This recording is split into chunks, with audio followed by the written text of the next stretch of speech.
जिस धराली कस्बे में कभी चारधाम यात्रियों और पर्यटकों की हंसी खुशी और रौनक रहती थी, आज वहां सन्नाटा पसरा है।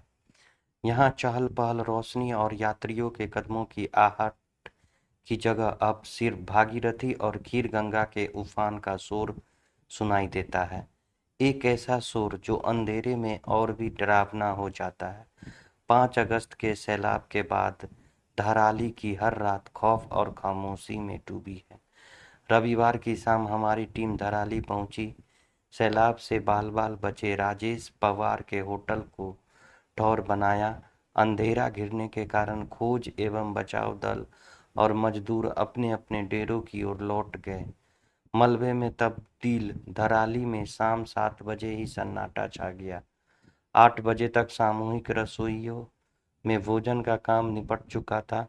गिने चुने घरों में ही बल्ब टिमटिमा रहे थे, जबकि पहले यहाँ आधी रात तक भी होटलों की रोशनी और चारधाम यात्रियों की आवाजाही रहती थी। इस खामोशी में भागीरथी और खीरगंगा का उफान और भी डरावना लग रहा था। रात 9:30 बजे मोबाइल और इंटरनेट सेवाएं ठप हो गई और थोड़ी देर बाद बिजली भी चली गई। पूरी रात भागीरथी का शोर कानों में गूंजता रहा, जिससे नींद बार बार टूटती रही। सुबह होते ही सामूहिक रसोई में चाय पानी की हलचल शुरू हुई।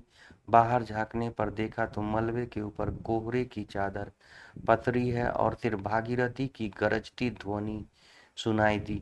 धीरे धीरे धूप मुखवा होते हुए धराली में आई और कोहरा छटने लगा। सेना, एनडीआरएफ और एसडीआरएफ की टीमें बचाव उपकरणों के साथ मलबे पर जुट गई।